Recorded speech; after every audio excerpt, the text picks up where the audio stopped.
Thank you for tuning in to the Simple Sophisticate podcast, the show that is part of the Simply Luxurious Life online destination, cultivating true contentment, the art of living a life of quality over quantity. Visit the blog, The Simply Luxurious Life, at our simplified URL, TSLL.co or thesimplyluxuriouslife.com to find the show notes for each podcast episode, as well as much more weekly content to elevate your everyday and deepen your contentment. From a Monday motivational post, recipes, videos of the cooking show series, style and decor inspiration, French and British inspired content, and readers' favorite regular weekly post, This and That, which is posted each Friday morning. Now to today's episode.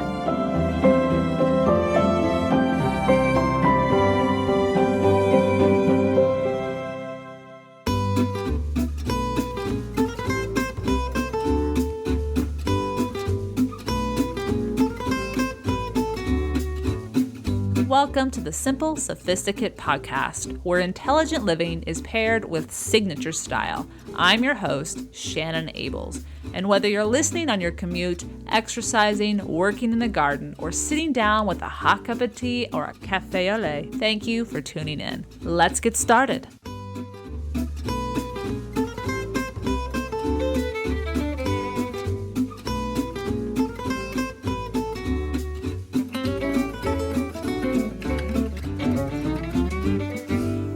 Bienvenue dans La Simple Sophistiquée, l'épisode 374. I welcome you to today's episode of the Simple Sophisticate podcast, episode 374 in French parce que today's episode is all about what I've learned so far in French class, part 7. So part 7. We began this series way back in 2016, and last year, last year, I began to share what I was learning while I was taking classes with Washington, D.C.'s Alliance des Français. And these are online classes, but they are intense in the sense of 2 hours for two different classes each week for 10 weeks. And just this last week, I wrapped up French 105 and I'm moving on to the 200 level. Woohoo, woohoo! What thrills me to no end is that simple welcome is something I could not have done just off the cuff even a year ago. It sounds so simple to those of you who know the French language, so bear with me for a moment, but I'm going to celebrate the small things because at least I feel more at ease than I did just 17 months ago. And with that said, I have 13 ahas or knowledge points I want to share with you as we dive into today's episode 374. But before I get to that, this week's petit plaisir is, and of course it has to be, a French-inspired petit plaisir. And it is a wonderful one, involves food. It's coming just in time for Valentine's Day, and it is in the French language. I will say no more because I think you already probably guessed what I'm talking about if you've been following various French films as of late. But I'm going to share with you my review of this and why I highly recommend that you go see it soon. All right, let's dive into today's episode. So you may remember that part 6 of this series was shared this past August during the Simply Luxurious Life's annual French Week. And I have included that on the show notes so you can take a look back to see what that was all about. And that was sharing all that I learned through French 104 and French 103. And now, as I mentioned, I've just finished 105. It's time to share some progress. And thankfully, yes, there has been progress since then. And while I chose to take Everyday Situational French this past fall instead of French 105, which would typically be the order, I didn't due to my travel schedule. And I didn't want to miss, because what happens is if you're gone, you can watch the class, but you only have a handful of days to watch it and then it's gone. And I just told myself you need to enjoy this getaway and you also have work to do while you're traveling. So I told myself, just take this French class, this Everyday Situational French class. It meets once a week and you can stay caught up while you're traveling and also just keep French on the tip of your tongue. So what I will share today in today's episode will primarily be from French 105, but some will be from my Situational French course. I am tickled to share that while my French definitely has a long way to go, the ease I am feeling constructing basic sentences with a few different tenses delights me to no end. Last year at this time, as I mentioned, I was nervous and hesitant to attempt to say anything slightly different than what I said the week before when the professor would greet us at the top of each class and ask what we did over the weekend. And now, at least, I can speak without hesitation and share what I did over the weekend. Because usually it does involve my dogs, Le Chien, but there's something more or different each time as well. And I'm willing to give that a shot and share it. With that said, with growth comes growing pains. And I had a few moments throughout French 105 that brought frustration because certain things just were not making sense to me. However, I have a new to me professor. She is French and also a longtime educator. And I am so grateful for her expertise in the language, but also her professionalism as an educator. She would push us, and she speaks French nearly the entire class and not slow French. So we're constantly being exposed to hearing the language. We're constantly having to discern what she's saying. There was only a few times that she would stop and speak in English to us. But the good news was we all pretty much knew what she was saying. With that said, she also, as I said, was a long time or is a long time educator. So when she would push, she would then, if she realized that we weren't getting it or that we were struggling, she would lighten up and she would backtrack and not only just encourage us, nope, don't apologize, keep trying, you've got this. She would double back and reteach and review until we would get it. And that's a skill that comes with awareness of your class. So you may have a lesson plan, but if your class isn't ready because they don't have the skills yet to get to the next objective, you're not going to successfully meet that objective. And so she was just very acutely aware of us and when we would struggle, how to handle that. And then also not only just teaching us, but also maintaining, no, hang in there with me. Keep trying. You got this. It was a wonderful introduction to a professor that I want to continue to learn with, and I will be. I've enrolled in my French 201 class, and that will kick off in a couple weeks' time. They give us a 2-week vacances, and then we will start back up. So, thus, this episode, sharing with you what I've learned so far. So, when you go to the show notes, as I mentioned, you'll be able to find part 6, but you'll also be able to, at the end of the episode, see where it all began, part 1. And that began, as you may remember, back in 2016. I started taking classes in person here at the community college. And I took 2 courses there and shared 3 posts about my language learning process.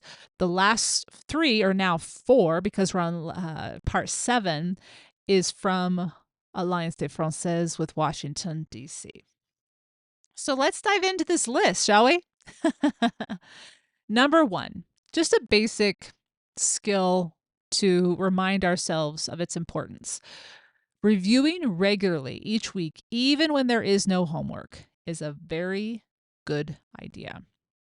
So, as we finished French 105 last week, we spent the final 3 classes reviewing and looking at a practice DELF test, DELF, which is just to ascertain your comprehension skills at a certain level.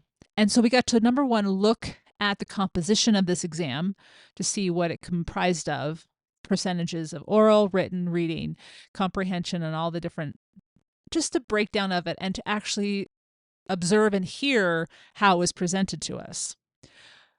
But it also demonstrated to us whether we remembered what we had been taught over the past, for me, it was 17 months worth of classes because I began back in September 2022. So it's just a great review. But because we were just reviewing those in those last 3 periods or classes, we didn't have any homework. But I did choose to do homework, extra homework, review what I had learned, double down and practice those bits that were more difficult for me, and then also just take time to organize my notes. This seems like a no-brainer.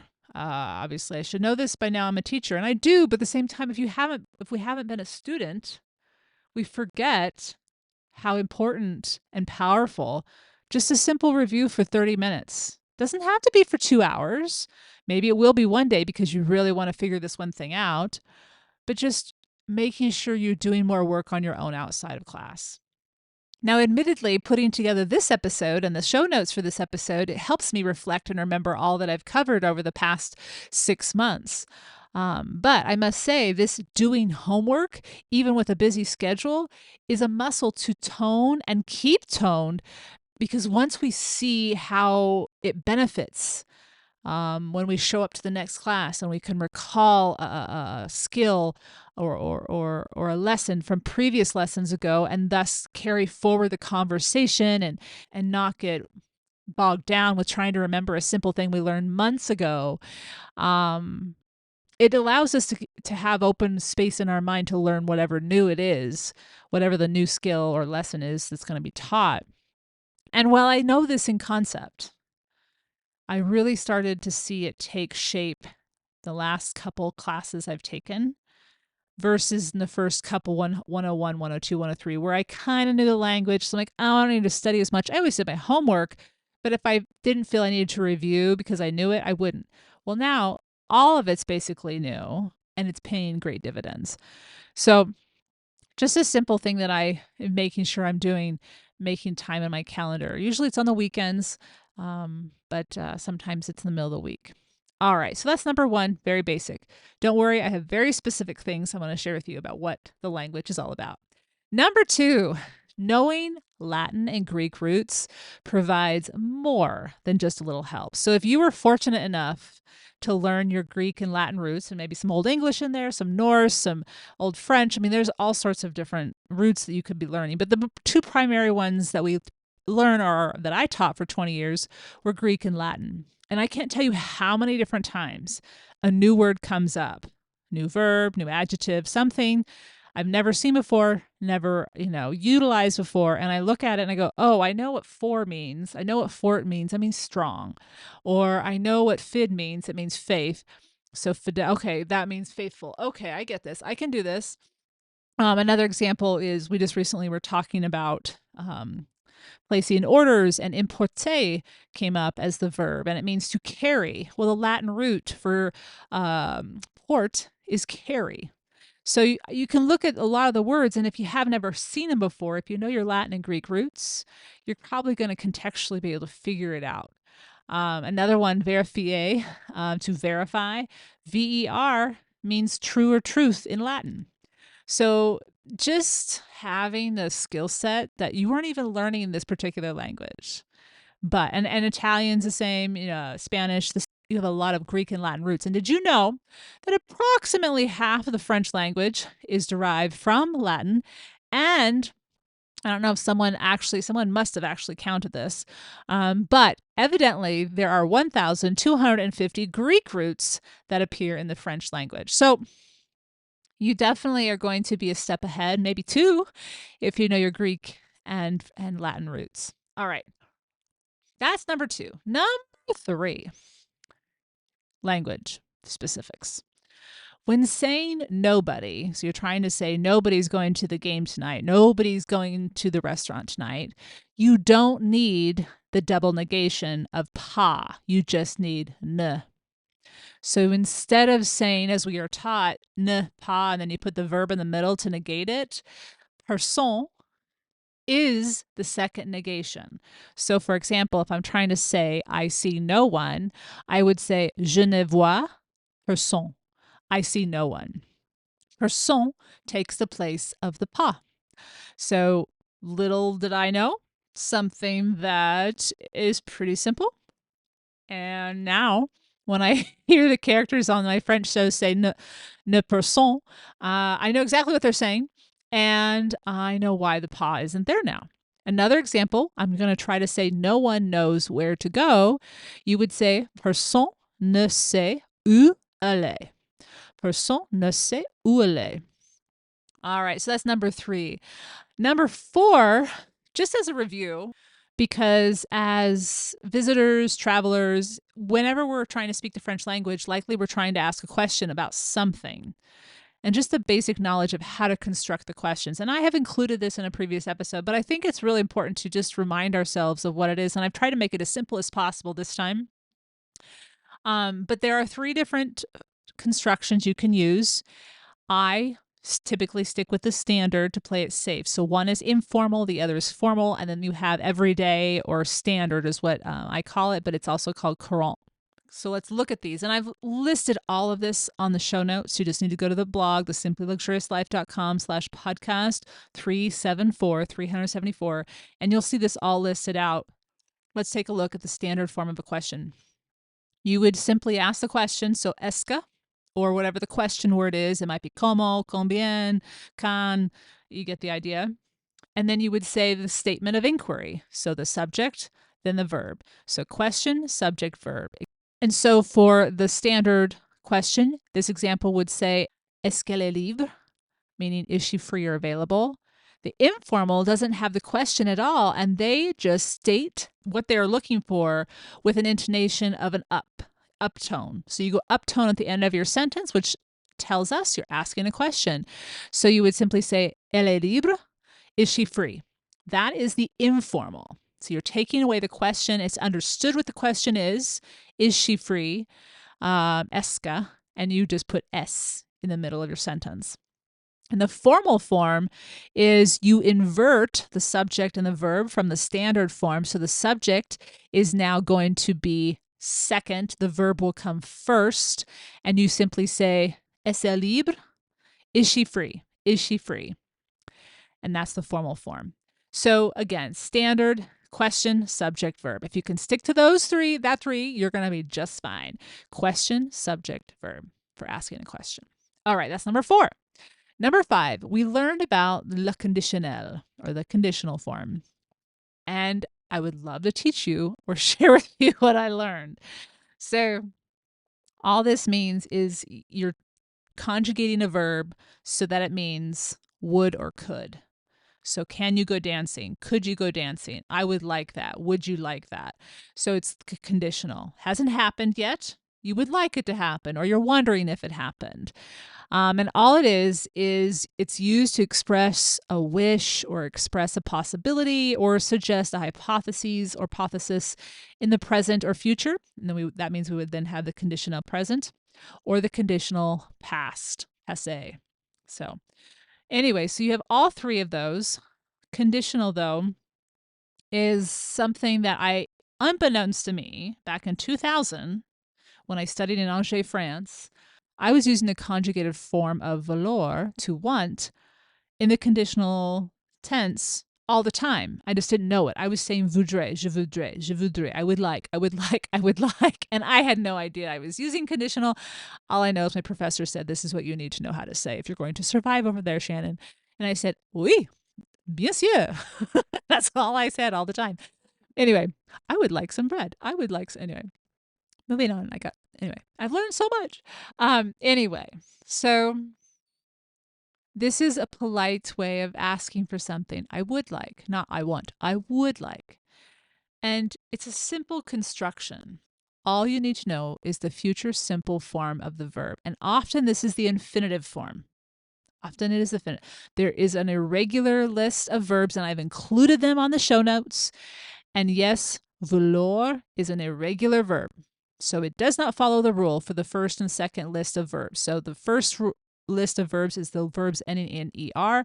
Second list is those verbs ending in IR. And the third is our lovely irregular list, which you just have to memorize because they're all spelled their own lovely fun way. So with that said, I've included the endings on the show notes, but you simply take the future simple form and then you add the imparfait ending. So imparfait, I talked about this in part 6, is when you say you were wasing. So past tense wasing. I was dancing. Okay. They have the same endings, but now you are taking the infinitive form that is the future simple and adding for je, AIS, for te, AIS, for he, she, it, or we, general or casual, AIT, nous, we, IONS. So for vous, IEZ, or Z, and for the plural form of he or she, AIENT. And again, I've listed the list of irregular conditional verbs. So you have the stem, the future simple stem. And that's, if you look at the example, you have vouloir, which is to want, and the irregular form is voudra. In the third group of verbs, the only thing you do differently is you get rid of the last letter, which is usually a vowel, and then you add the endings. You don't just simply add it on. You get rid of the last letter, which is usually a vowel, and add the endings. Okay, so that's number 5, la conditionnelle. Number 6. All right, so now I know how to know which no to use. So you have 2 verbs that mean to know. You have connaître, savoir. I have written 2 columns underneath number 6 to give you a list of when to use which one of these. And I'm just going to explain them quickly. So savoir, S-A-V-O-I-R, is only ever used when an infinitive verb follows it. So whatever you've conjugated it to, if an infinitive verb follows it, then you use savoir. When it's a question, and if that question follows, do you know where, for example? So if you're trying to figure out where to go, do you know where I'm supposed to meet them? Then you would use savoir. So any question for who, when, how many, how, use savoir. And then my professor in French 105 also said when you're discussing facts, so things that are very concrete. Now, that wasn't in my notes in the book, but that is what my professor said. So I listed it there. That's probably facts with regards to where, when, those kind of details. Because in connaître, you're using that to discuss a person or a place. So if you're discussing a noun, you use connaître. Or if you are familiar with the subject of the discussion, then you use connaître in its conjugated form. So those are the differentiations between the 2 verbs that on the surface mean the same thing, to know. That's number 6. Number 7. So one of the lessons in French 105 was going shopping for clothing and food and just knowing the different dialogue and nouns, so vocabulary to use. And there are a few that just are often misunderstood in English, I think, if we don't know the French language very well, and also will be very helpful because I know this community, when you go to France or anywhere that speaks French, you are probably visiting or you're probably enjoying what the culture is offering, so you're probably shopping. And just knowing these things. So I've listed 7 different phrases or vocabulary terms to know. Phrases of note, as I like to call them. Phrases and vocab of note. So un costume is not a costume for a Halloween party, folks. Many of you are like, yeah, I know, Shannon. It is a tuxedo. So when a gentleman wears un costume, he is not appearing as somebody or something at a Halloween party. He is dressed up in formal attire for a special occasion in a tuxedo. Now, another interesting detail about shopping, there is a different form of word for what we would say the same thing in English, size. So if you're searching for anything with regards to size beyond shoes, it's taille, taille, T-A-I-L-L-E, or T-A-I-L-L-E. But if you are shopping for shoes, you want to use the word pointure, pointure, P-O-I-N-T-U-R-E. So one means the size for shoes, pointure, and taille means the size for clothing. So if you're working with the salesperson, they may ask you vous faites, okay, taille, which they are asking you what is your size, but they use the verb to do, faire. Okay, which size works for you, basically. But we would translate it as which is your size. So vous faites quelle taille? All right. And just because it has the word papillon in it, I had to share this one. Un nœud papillon. Un nœud papillon simply means bow tie, which makes sense. Papillon, right? All right. The salesperson may also ask you after you walk out of the cabine. Une cabine is the dressing room. They may ask you, how is it? C'est comment? And if that works for you and you like how it fits, you would say ça va aller, which is this will work or I'm good to go, basically. Ça va aller. All right, so that is the first half of the list. I have 6 more very detailed ones. We're going to get into some sentence construction and some fun ones too for us travelers. But I have a couple of sponsors I'd like to introduce to you first. I'll be right back.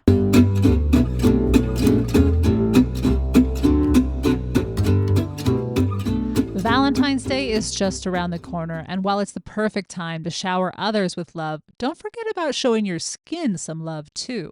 With harsh winter weather in full swing, your skin is craving extra attention.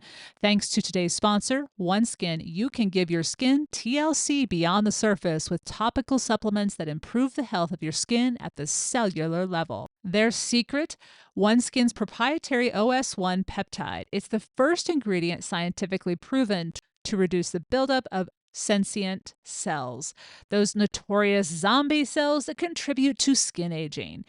Fewer zombie cells means healthier, younger-looking skin with fewer lines and wrinkles, reduced age spots, and a stronger natural barrier, something that's especially important this time of year. Now, I've been using OneSkin's lotion and using it on my hands because, as I've shared before, I live in Bend, Oregon. It's very dry here. And I am finding my skin to be softer. I'm finding it to be definitely less dry and smoother as well. So it feels good on the skin. It's not heavy, but it does the work I'm hoping it would do. And did you know that in a third-party 12-week clinical study performed by third-party research organization, OS1 Face was clinically proven to strengthen the skin barrier, improve skin health markers, and diminish visible signs of aging? Wrinkles were diminished in 87% of users. That's awesome! OneSkin is more than just skincare. It's about skin longevity, targeting the root causes of aging to help you look and feel your best at every age. Get started today with 15% off using code SIMPLE at oneskin.co. That's 15% off oneskin.co with code SIMPLE. After you purchase, they'll ask you where you heard about them. Please support the Simple Sophisticate podcast and let them know we sent you. It's time to expect more from your skincare routine. Invest in the health of your skin with OneSkin. The Simple Sophisticate is also sponsored by Alo Moves. Starting a health and wellness journey is never easy, and it is so personal. Personally, you know I love my walks, and I notice the improvement in my rest of the day every time I take the time to work out regularly. So whether you are going all in or easing into it, Alo Moves has the classes and flows that are made to move with you. Alo Moves, the on-demand streaming wellness platform from Alo Yoga, from yoga to fitness to meditation and self-care. This is a go-to for every step of one's health and wellness journey. And I'm all about these small daily rituals that make a big difference, and Alo Moves gets it.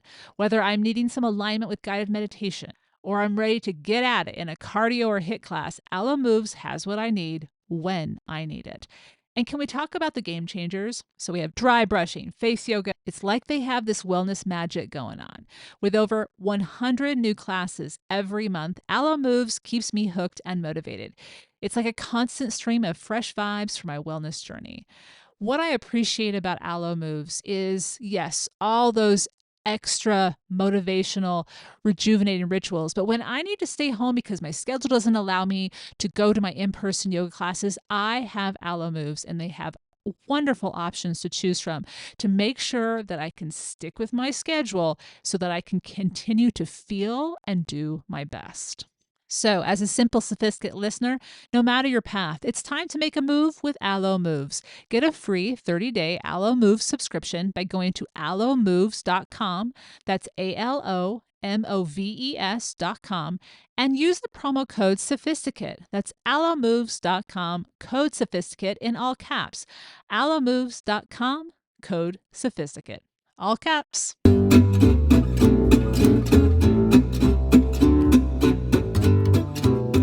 Welcome back. So we went shopping in our last point number 7. We have some vocabulary and phrases that will help us out. Now let's move on, talk about grammar. So number 8 is finally. Finally, I understand the rules of where to place the direct object pronoun, so what we call the COD pronoun, or complement object direct. And it's something that I knew I needed to learn. It's something that I knew occurred as far as it's different than the English language, but I wasn't sure of the rules. And I was actually so excited when this came up in our lesson on that particular day. So let's backtrack a little bit. In English, when we have a direct object in the sentence, it's receiving the action from the subject, okay? That is placed after the subject in the sentence. In France, it's reversed.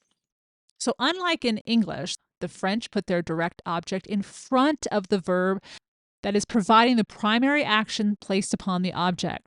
In English, as I just mentioned, we typically place the direct object after the verb taking the action, and this sometimes becomes confusing to the English trained ear when we're trying to learn French. We're like, why are they putting the object before we even know what that object is doing?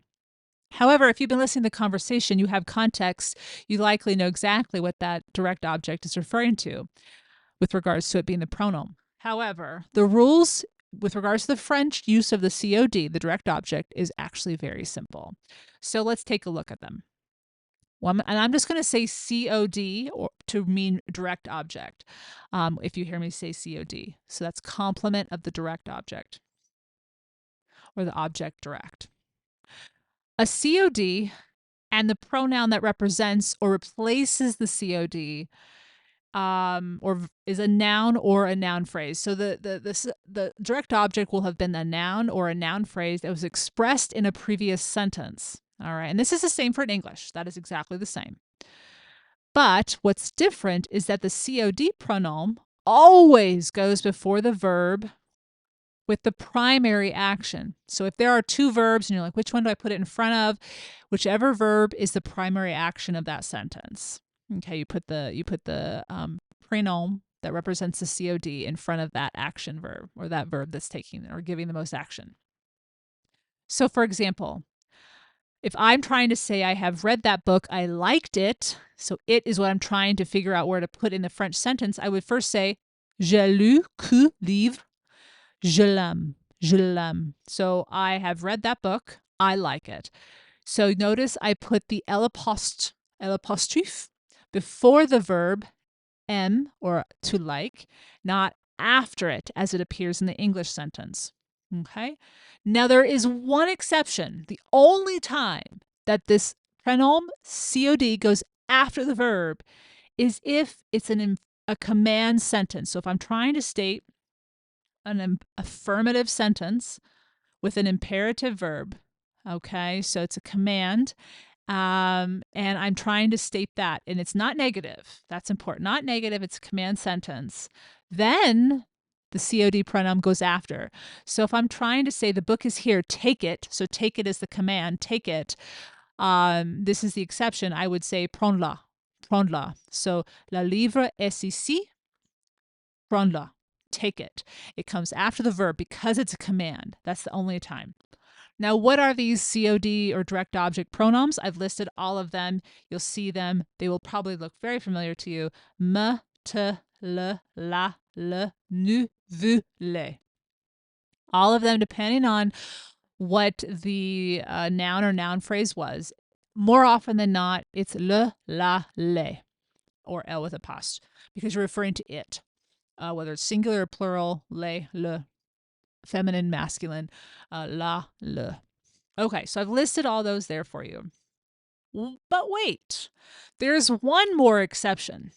If the imperative affirmative or the imperative command is negative, the COD pronoun goes back to the front of the verb. So it's not really an exception. It's just to remind you that even if it's a command, if it's a negative command, that pronoun, COD, goes back in front of the verb. And I've listed an example here. Don't take it. And you would put the negation first. Ne la prends pas. Ne le prends pas. Okay. So the le goes in front of the action or the primary verb, not in front of the ne. Okay, I know it's a lot to hear, so if you are more of a visual learner, please check out the show notes.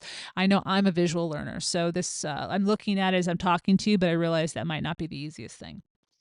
But just knowing why people in French put the direct object, the pronoun la, you see la, and it's not an article. It's not the article la. It's referring to a noun or a noun phrase. Like, why are you putting it before the verb? Well, now you know.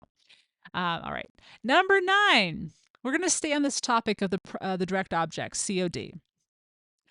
One thing that our professor told us, and she said, we're technically not supposed to teach this to you or bring this to your attention. It's not in the textbook anyway, until the 300 level, but I really think you don't need to know about it. It just makes so much more sense.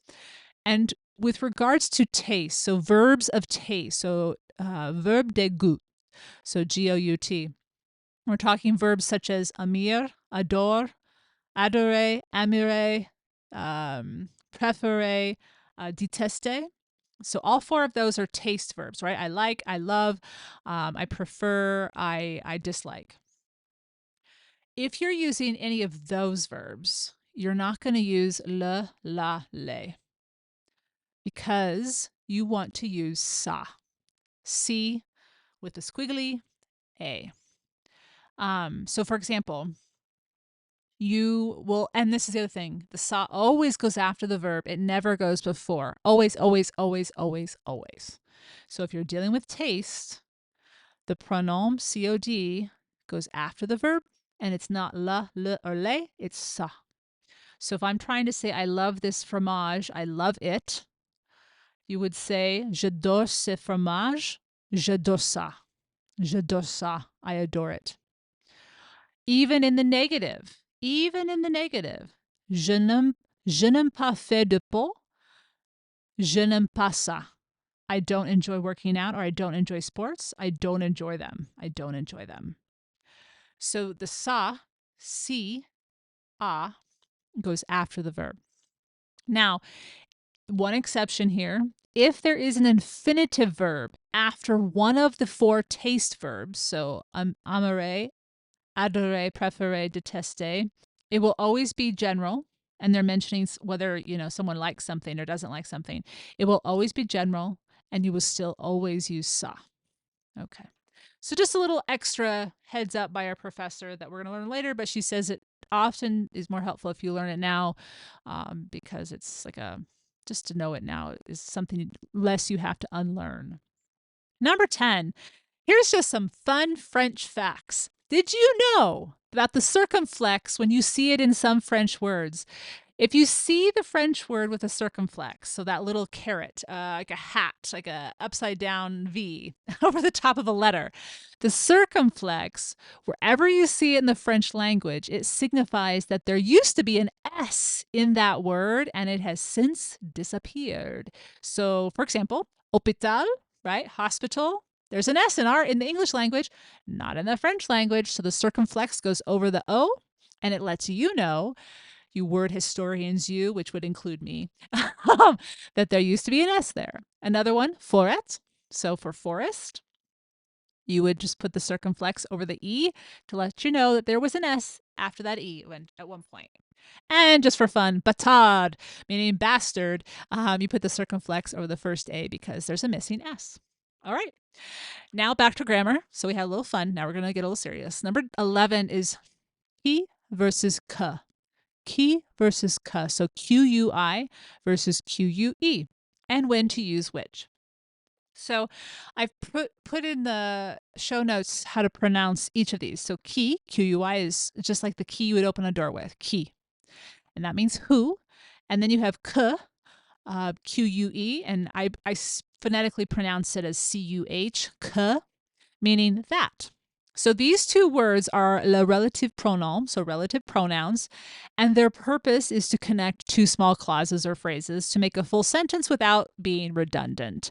So again, relative pronoun. It's relating to something said in a previous sentence, so it doesn't have to be repeated unnecessarily again. So when do you use each? Quickly, and then I'll give you some examples. Qui will always replace the subject. Whether it's a noun or a noun phrase, it is referring to what was the subject in the previous sentence. That's the thing you have to figure out. Okay, is this the subject or is it the complement? Is this, meaning, I say complement, direct object. So qui will always refer to what was the subject in the previous sentence. Que will always replace a noun and noun phrase as well, but it's replacing what was the choice of the subject. So it's replacing the direct object of the previous sentence or complement. So another thing to note, qui will never be abbreviated. So if you've spoken the French language or you've seen the French language written, you've seen sometimes QU apostrophe, and then, there's a word that begins with a vowel. That will always It will always be que, never qui. Qui will never be abbreviated. It will always be written in full. So here's an example for qui. So I'm just going to write you or share with you two sentences. The second sentence is going to be the one that we're going to try to figure out, okay, well, that's repetitious. How can we shorten this sentence and use the relative pronoun? So let me just share with you the two phrases. J'aime le vin. I like the wine. Le vin est français. The wine is French. So I would say, j'aime le vin qui, because I'm referring to the wine, and the wine is French. So the second sentence, if you look at it, most of the time you can figure it out this way. Where's the subject? Oh, the subject, le vin est français. The le vin is in the subject place, and therefore I use qui. What is French? The wine is French. Qui. It is in the subject. Now let's move on to que. This one can be abbreviated. This will be the one you see QU apostrophe if there's a vowel, word that begins with a vowel that follows it. So quel, QU apostrophe ELLE, would be que. It's always que when there's apostrophe. So an example, j'aime le vin, tu as apporté le vin. Tu as apporté le vin. J'aime le vin que tu as apporté. Because you're asking yourself about the wine. And in this second sentence, it is in the direct object placement. It is the complement, not the subject. So if you can visualize the second sentence and figure out where is that noun or noun phrase, oh, it's the subject. Oh, no, it's not. It's in the direct object place. That will tell you which to use, que, or qui. All right, I've written all those out for you. No, and I've written out an example of the apostrophe example. Okay, moving on, two more to go. Now, we were talking about direct objects. Let's talk about indirect objects. So COI and how to use them. These ones I think are a little bit easier. There's some very clear telltale signs. Literally a word or certain words will be appearing and you'll be like, oh, I know what to do. And there are only two options, not the whole dang list of me, or not the whole dang list of I, you, he, she, us. No, just two. Lui and le. Lui and le. And all you have to decide is it singular or plural that I'm replacing? So first, there are only two options, Louis, meaning singular, masculine or feminine, lure, plural, masculine or feminine. Now, when do you use this? Again, you're replacing a noun or a noun phrase that was mentioned in the previous sentence, and you don't want to be redundant. That's why you're doing it. But it will always be a noun or a noun phrase that is following a preposition. Often the preposition is a, so to, or de, of. There are many more prepositions in French. But if it follows in the first sentence, the noun phrase or noun that you're replacing follows a preposition, you know, it's indirect. If there's no preposition, you're dealing with a direct. Okay. And it will always, lui and le, will always go before the verb. Before. Always. There's no exceptions on this one. So some quick questions to ask yourself to determine if indeed you're dealing with an indirect versus a direct. To whom? To what? Of whom or who? Of what?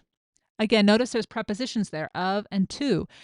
If you can catch that, you're going to be just fine and you're going to quickly determine, oh, this is an indirect object. And you'll use, whether it's plural, you'll use le, L-E-U-R. If it's singular, L-U-I. Now, I've written two examples for both the singular and plural. So take a look. I'm not going to hurt your ears by reading them to you. But please take a look at those. They are on the show notes under number 12.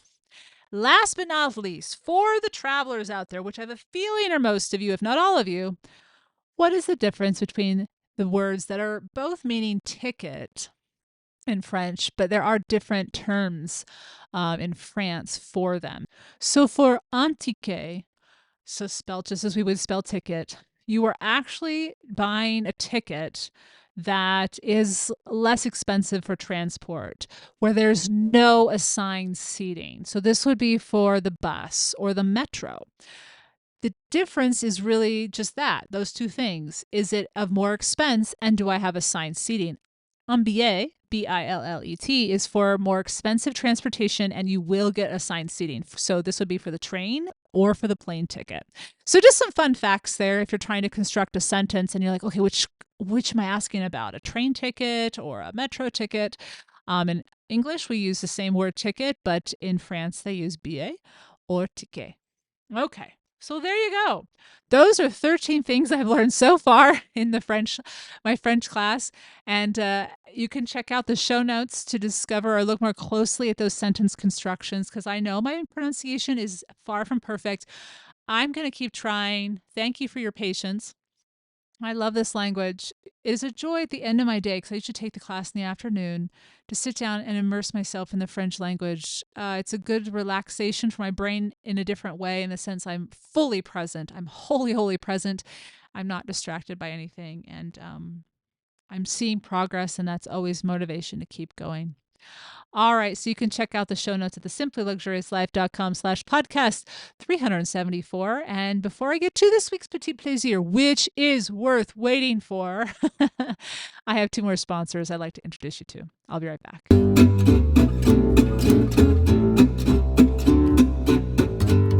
The Simple Sophisticate is sponsored by Boll & Branch. Imagine the softest sheets you've ever felt.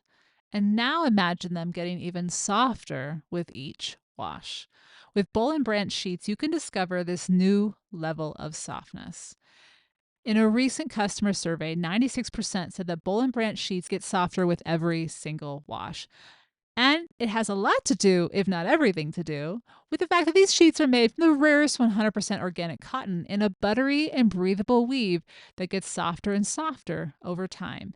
And you can feel the difference with their 30-night worry-free guarantee. Having had the opportunity to sleep on their sheets and wash them and sleep on them again, I can definitely share with you this is true. They will feel like buttery goodness.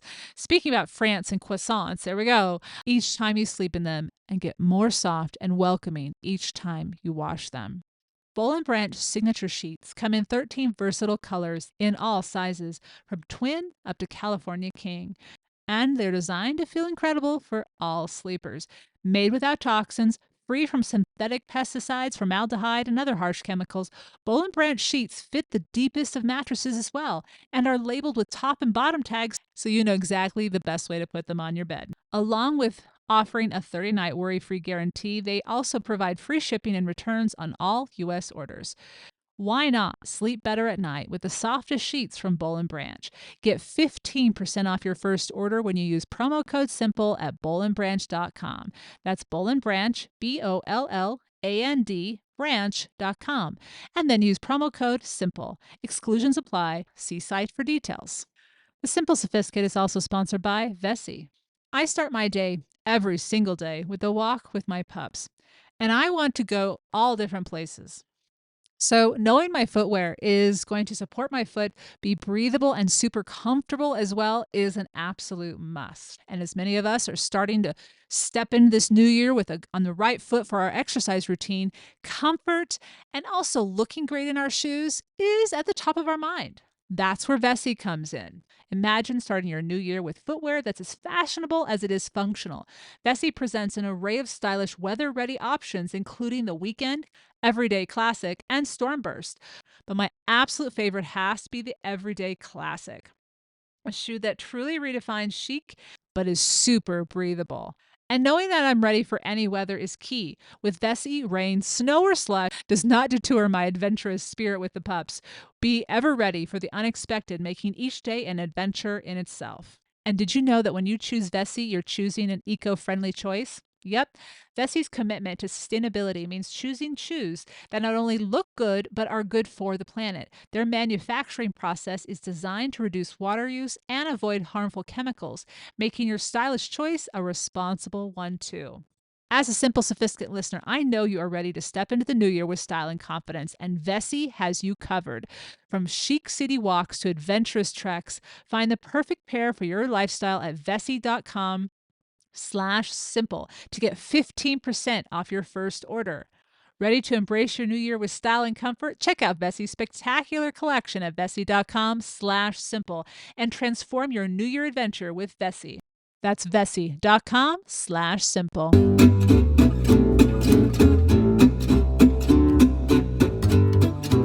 All right, welcome back. And this week's Petit Plaisir is one I have been wanting to share with you since October. Many listeners are also top tier members, and I've been talking about this film. I mean, I talked about it on the This and That as well, but I've talked about it in detail in a couple moments in November and also in a Smile post in October, sharing all sorts of details about this film. So back up. What's the film, Shannon? It is a French film, and the English title is The Taste of Things. The French title is La Passion des Dodons Bouffons. It originally was titled Pot à Feu, and then they changed the French title to, as I just shared, La Passion des Dodons Bouffons. Now, I'll talk about that title in a second. So you're looking for in the theaters this weekend, so it premieres this weekend in the theaters here in the States, The Taste of Things. It is scrumptious. It is sensual.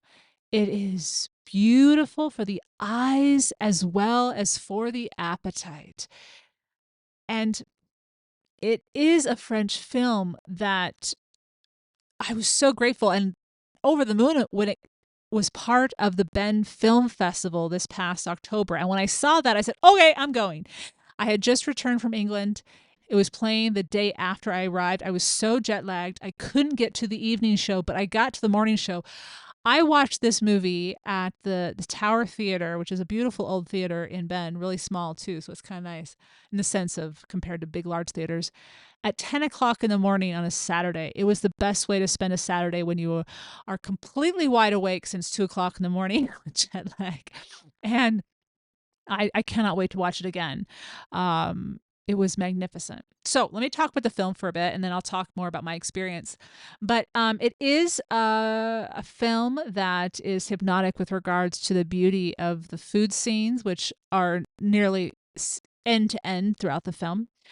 It provides this soothing nourishment as you watch them cook. With seasonal fare. She's out in her garden at one point. And when I say she, I'm talking about Juliette Binoche.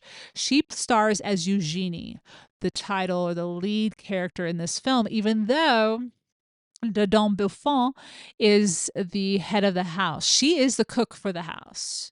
She's not his wife. She's not, although they do have a romantic relationship, she was hired to be his cook, and she is a phenomenal cook. He is considered the Napoleon of la cuisine in France at this time that this film is set in the 1800s. And they're out in the countryside in France.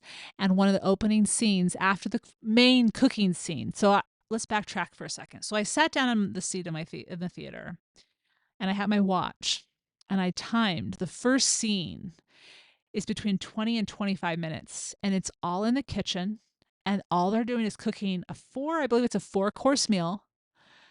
And there is maybe 2 words spoken the entire time, and you're mesmerized. I just want to watch that scene over and over and over again. It was beautiful.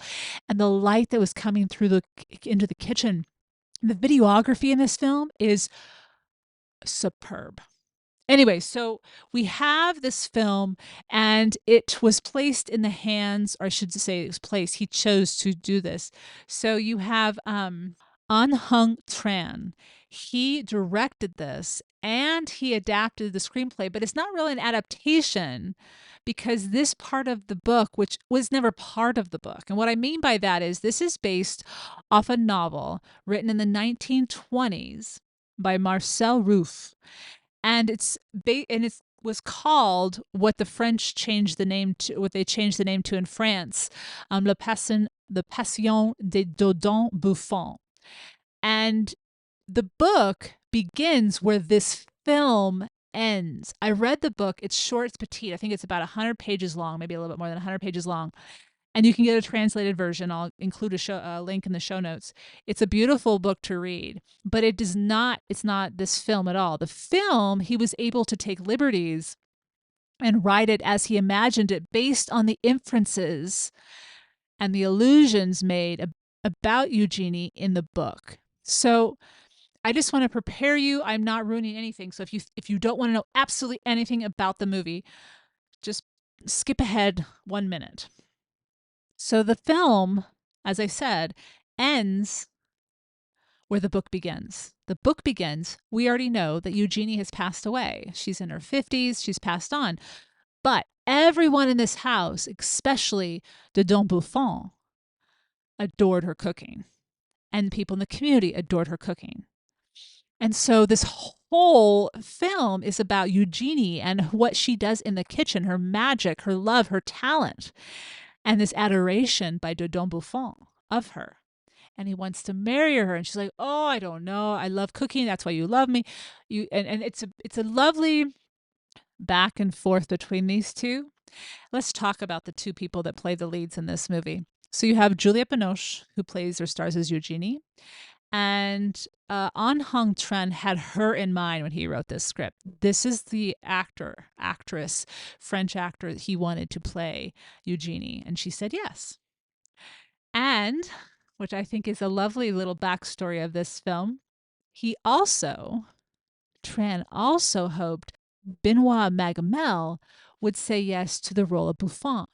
Now, he is brilliant at it. He is absolutely lovely. The chemistry between these two is phenomenal. Well, it shouldn't surprise us they have great chemistry. They were together in a long relationship in the early aughts, and they actually share a child together as well. They are no longer together, and they have been for many, many years. But their chemistry is beautiful on the screen. Absolutely sublime. All right. So they both said yes, and the film is what it is. And like I said, the videography is brilliant. So this film, many people, many people have compared it to Babette's Feast. And if you've never watched Babette's Feast and you love food, I highly recommend you watching this award-winning film. It won Best International Film at the BAFTAs in 1989, I believe it was, because it came out in 1989. Yeah, it came out in 1988. It won many other awards as well. Many people are saying this is Babette's Feast of the 21st century, and by many accounts, I agree with them. The difference, however, is that the taste of things is set in France, in the countryside of France. And I think that makes this film, I mean, it's another character in the film. The last scene, I won't give anything away. It doesn't, and this will not give it away. But the last scene, I think it just underscores the videography of this film and how he really lets the lights, the natural lights streaming in, highlight, showcase the kitchen, the utensils, the food, the scents, just the little things that when we stop and slow down, I mean, this film just so encapsulates so much of what living simply luxuriously is all about.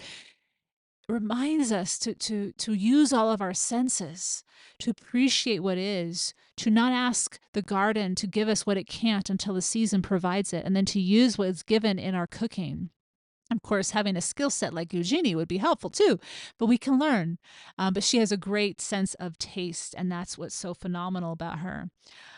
Anyway, so as I said, this is a wonderful film to watch. It's coming out this Friday, the 9th of February. I think it'd be a delicious film to watch for Valentine's Day with your loved one.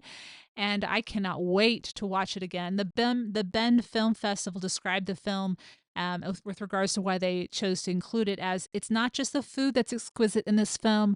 Every frame is hypnotic. The passion for food and the being in the kitchen and the understated but beautiful love story come through loud and clear. So I highly recommend this film. I hope you see it soon rather than later and watch it again and be inspired to become your own Eugenie in your kitchen. All right. So the film is The Taste of Things, and I'll provide the trailer on the show notes. Just click through. You can watch it. And I hope you've enjoyed this week's Petit Plaisir, where each week ideas are shared to make the everyday all the more enjoyable. Tune in at the end of each episode where I'll recommend a book, a film, a show, a recipe, anything that is a simple pleasure to satiate your sophisticated taste. Thank you so much for tuning in today. And speaking of cooking and the French culture, I just released the full kitchen tour of my own kitchen here at Le Papillon just 2 weeks ago, or less than 2 weeks ago, fewer than 2 weeks ago. This is a 4-year project. So I shared the construction renovation, so the hard, big details 4 years ago, but it's taken 4 years to bring all the decor details to the kitchen. So I'm talking window treatments, lamps, utensils, all those things that make your kitchen your own. All of it is detailed, the before and the afters. This is my happy place. This is my sanctuary. And that is on the blog. I will include a link to it in the show notes for this episode, the simplyluxuriouslife.com/podcast 374. You will need to become a top tier member to view it. You can just become a guest member for just 1 month. That's fine. Or you can consider becoming a permanent member.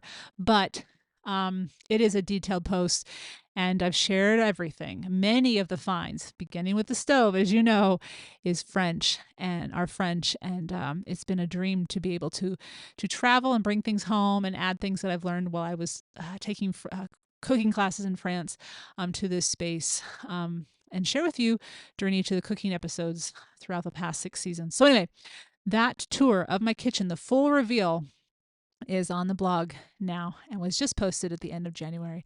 I do hope you enjoy. I hope you have had a great start to 2024, and I hope February continues to be a month, while short in days, full in quality and many moments to savor. Until next time, which will be Wednesday the 21st, I'll be on the blog. Until then, bonjour.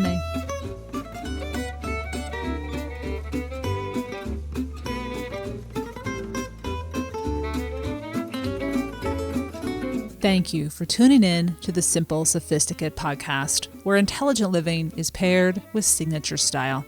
For more ideas and inspiration throughout the week, visit the blog, The Simply Luxurious Life, with the shortened URL TSLL.co or thesimplyluxuriouslife.com.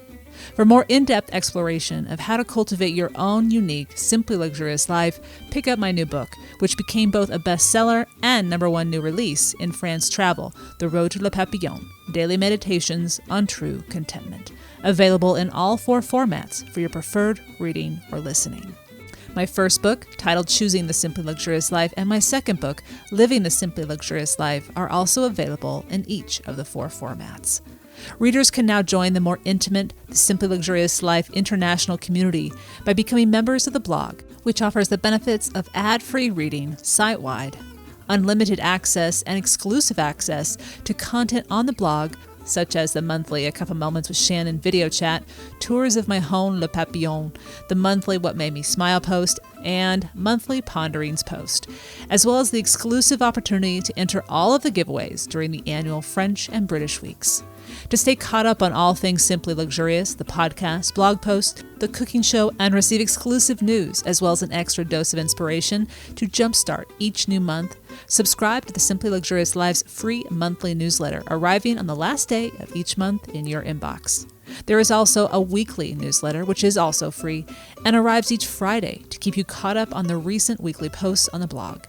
Enjoy with a hot cuppa or cup of morning coffee, and stay in the know about all things simply luxurious. Look for 2 new episodes of this podcast on the 1st and 3rd Wednesday of each month. And until next time, I'm your host, Shannon Ables. Thank you for tuning in. Bonjour.